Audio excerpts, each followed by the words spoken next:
Hello friends, today we are starting with the topic of jaundice. In this series where we have discussed about the liver function test, also the liver cirrhosis, it's indispensable to not discuss about jaundice. Jaundice in local Indian language, in Hindi we term it as pedia.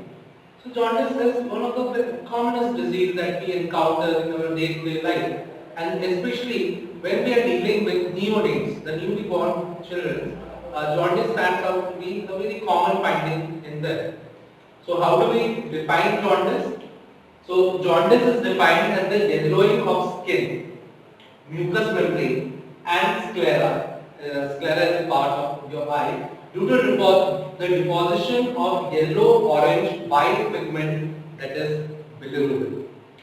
Bilirubin, as you might be knowing and we have been discussing throughout, that bilirubin is an excretory product formed by the breakdown of RBC in the spleen. This bilirubin starts depositing in your body and its effects are visible on the skin, mucous membrane and sclera. The bilirubin, it is an endogenous synthesized pigment that can be toxic, especially in the newborn children.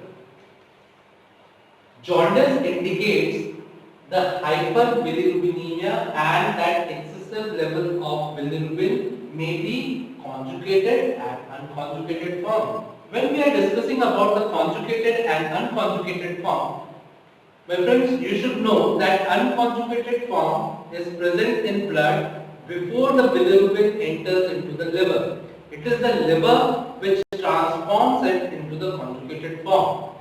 The clinical presentation of jaundice appears when the bilirubin level increases from 34.2 micromoles per liter or 2 milligrams per deciliter. So this is the upper limit beyond which you will find the symptoms of jaundice.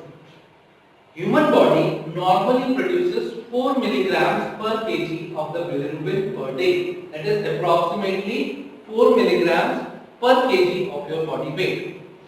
That turns out to be around 250 to 300 milligrams bilirubin is produced daily in a normal adult.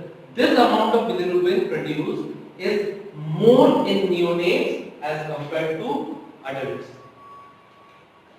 Approximately 80% of heme moiety comes from the catabolism of red blood cells, with the remaining 20% resulting from ineffective erythropoiesis and breakdown of muscle, myoglobin and cytochrome.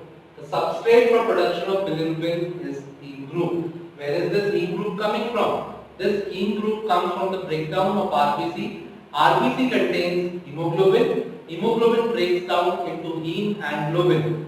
This heme part is further metabolized to form bilirubin. The heme is catabolized to alpha carbon bridge by an enzyme heme oxygenase and results in liberation of iron, carbon monoxide and biliverdin. The biliverdin is further acted upon by biliverdin reductase to form bilirubin. Bilirubin is transported from the plasma to the liver for conjugation and excretion.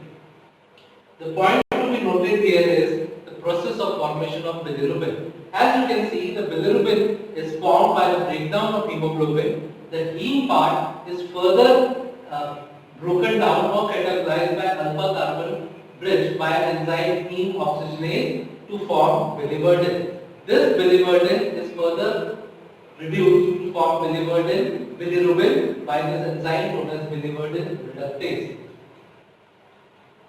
Once soluble in bile after conjugation, this bilirubin is formed in a conjugated form so that it can be soluble in the bile juice. Bilirubin is transported through the biliary anti-cystic duct to enter the gallbladder, where it is stored or is passed through the ampulla of Vater to enter into the duodenum. Inside the intestine, some bilirubin is excreted in the stool, while the rest is metabolized by the gut flora into urobilinogen and stercobilinogen, and it's either reabsorbed or excreted. The majority of urobilinogen are filtered from the blood by the kidney and excreted in the urine. A small percentage of urobilinogen are reabsorbed in the intestine and re-excreted in the bile. Now the types of jaundice. There are three types of jaundice based on the fact that the development of jaundice or excessive amount of bilirubin appearing in blood, what is the source of it?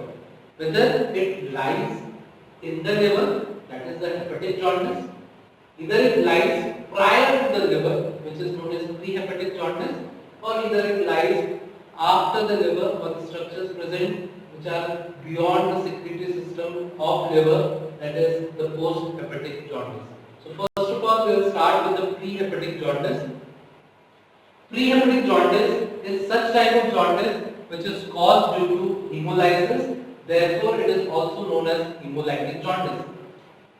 The major cause of enhanced hemolysis is defective plasma membrane of RBC. This vulnerable cell membrane cannot bear the shear stress and hence rupture, resulting in hemolysis, thus causing an increased serum bilirubin level.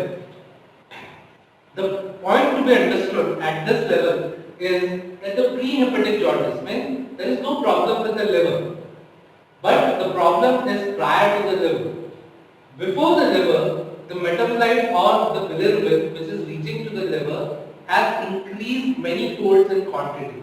Why has it increased? Because the source from where the bilirubin was made has increased. That is, the destruction of RBC has increased. So is the term hemolytic jaundice used.